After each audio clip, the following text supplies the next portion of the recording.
Tracy Fleming here from the Arise Adaptive Design Workshop. Today I'd like to do a quick demo on how to assemble our cardboard phone holder. This is our remix of a design that comes out of the New York City adaptive design space. So without any further ado, let's get right into its assembly. So you may have gotten a kit, maybe a home measuring kit or just a kit for our phone holder from the shop. If so, all the materials that you need are in it except for one tool, and I'll explain that in a couple of seconds. If you didn't get that, you can go to our website at ariseinc.org and contact us to request the plans, and you could actually cut this shape out and lay it out on your own cardboard and do this right from scratch with any simple white glue. So again, let's just get started. So what's in the kit is one is a sticker, an Arise Adaptive Design sticker that you can use to adorn your finished phone holder. Another is the actual blank. That's just a piece of cardboard that has a layout on it, along with 3 rubber bands. Set these rubber bands aside because they're actually part of the toolkit that you'll use while we're assembling it. So we'll set those aside at this point. You'll notice the blank, again, as I said, has a layout on it. It's got some drawings on it that lay out where we'll make the folds and apply the glue for the phone holder. And also, you should have gotten a small container of just Elmer's white glue. Simply any white glue will work just fine, even carpenter's glue, anything that you really have around the house. So, please note that on the blank, again, as I said, it's laid out already with the lines for where we will put the folds and bends and where we will apply the glue. So this rule of thumb is that any straight line that goes all the way across the blank, either on the back or the front, is where a fold is going to go. That's where we're going to make a fold. And all of the folds bend in on the line that's there. So you don't ever want to fold it backward. That will weaken the structural strength of the phone holder. So in order to make those folds nice and crisp, I mentioned that you'll need one tool. I suggest if you have a metal ruler, we basically just took this out of a combination square, but any metal ruler would work. If you don't have a metal ruler, other things around the house might work. You might use a layout triangle. This is just a 60-degree triangle that a draftsman might use. And more simply, just a simple piece of wood, as long as it has a square sharp edge and is wide enough to go all the way across your material. So I'll actually do the layout with this piece of wood, just to show you that almost any tool will work. Okay, so first, we've already got one. If you'll notice, one fold was already made for you as a sample, which is where the blank was folded over. I'm going to start at this top line. Basically, you just set the blank down on a flat surface, line up that sharp edge with that black line, and just press down until you see the material pop up. You know you've applied enough pressure and compressed the cardboard when that blank pops up in the air. So then we'll just keep going on this side and do the other 2. Pops up. We flip the blank over on the back, and we're going to do the same thing for these 3 layout lines. There are 3 folds on each side of the blank. So we finish those folds, watching the cardboard pop up each time. There's no real recipe to that. Just as long as you see the cardboard pop up, then you know you've got the folds done. Now, I do suggest completing the bend.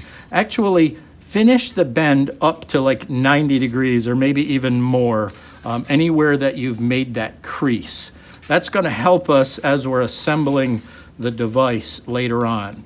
So again, 3 folds in on the back, 3 folds in on the front, and we're pretty much ready to start gluing and assembling. So I suggest that you start with this small glue line. So again, I said any of the black lines that go all the way across, those are actual fold lines. But any of these wavy lines, this is where you're going to apply glue to the blank. okay? That's always and only, the glue only goes on the back side. The front has no glue lines, okay? So let's pop the cover off our glue, and we'll apply a liberal amount, just sort of wavy lines, following that wavy line, a liberal amount of glue at that first glue line, okay? Now, notice how I'm gonna fold this. Again, all the folds on the black lines go in, the same on this back side. We've got a fold there, and we're gonna compress that all the way in until that edge meets the glue. And I like to actually pop it in there once or twice. It really makes a good contact and make sure that we have the glue well seated. Now notice, I'm gonna hold this in one hand as best I can so that it holds it in place, which allows me to grab one of the rubber band clamps that we're going to use to hold that in place while we continue on. So here's how I assemble these or apply the clamps. I like to pull it down past about half over, let's say, twice as far, stretch the rubber band twice as far, put a twist on it, and then come back up the other way and pop it in place. And now that rubber band is holding that glue line. And within 10 minutes, this would be set up enough that you can pop off the rubber bands. So now notice we've got that first one there. It tends to fold back in on itself. Don't worry about that. That's normal. That's just the rubber band sort of pushing that down. So this next one is maybe a little bit trickier, but it's basically the same operation. We're going to apply glue right along that large wavy line. Again, try to keep the glue within the parameters of the waves of that line, but then we're going to fold that material over until that glue smushes right down against the bottom. So I hope that the camera is showing that, but I want to see a little glue press out. And then remember, I like to push it down, lift it up, push it down a couple times, and then I'm going to hold that in place again using my hand so that I can grab another clamp. These are very high-tech clamps we use in adaptive design. This kind of goes with our main sort of philosophy. Basically, we have more tools available to us than we ever think, and there are a lot of, we can get very creative with what we use as a tool. So now notice, this is the current setup. We've got the bottom folds all clamped in place. You just want to make sure that that's pressed down into the glue and that the clamp, rubber band, is actually holding that real well, okay? And we're almost there. This thing is almost finished. If you notice now, this last piece lands and will flatten in right against the backside of the vertical part of the phone. Now here's where you have to kind of put a little of your own thought into this process. So the further vertical I go, the steeper my phone is going to stand up, and the further that I lay it back is how much more my phone will lay back. And that kind of depends on the right placement for this, depends on where you'd like your device to be, what sorts of things you might be doing with it. If you've got it on a countertop watching recipes, you might want it a little more vertical so that you're looking straight at it. But depending on where you are and how you're going to use the holder will determine the angle that you want. You want to make sure that it is basically not much higher than 90 degrees to where it's going to set down in the bottom. So in other words, if you get the phone holder all the way up to 90 with the bottom, that's too steep. That's going to be really vertical and your phone might fall out the front. But if you get it laid way back, it's going to be hard to sort of look at the phone if you're sitting on a chair at sort of eye level with the phone. So again, you pick that height that you want it to go in. So sorry, I kind of ramble on there a little bit, but let's apply the glue to that final wavy set of lines. Again, pretty liberally, but you don't want to overdo it either. It doesn't take a ton of glue. And then I know that I like it about, I don't know, maybe 70 or 80 degrees, something like that. That looks pretty good to me. I'll set it down. That's about where I would want mine.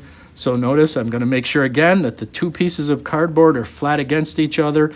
You might right at this point wipe a little of that glue off, a little of the excess glue, so it doesn't harden as a ridge. Another good thing to have is a little bit of paper towel around, as we are using glue. It's good to be able to get your fingers wiped off. And then finally, we're going to just clamp that just like we've clamped all the other parts. And basically, there's your phone holder, all clamped and ready to go. The only thing you have left to do, and you can do this now or wait until it dries, basically we offer you these stickers. So I would suggest that sticker, you may want it on the front. You might want to put it on the back and cover up the layout text on the back of the phone holder. It's totally up to you. Probably will throw 2 into the kit, so you could do both as well. But just line it up nicely and apply your sticker. And quite frankly, this first one has been in there long enough. The glue sets very quickly. You'll notice that's already tightened up, and I'll take off the second. I'm going to leave this one on for a little while longer just to make sure that most fresh application of glue gets a chance to harden.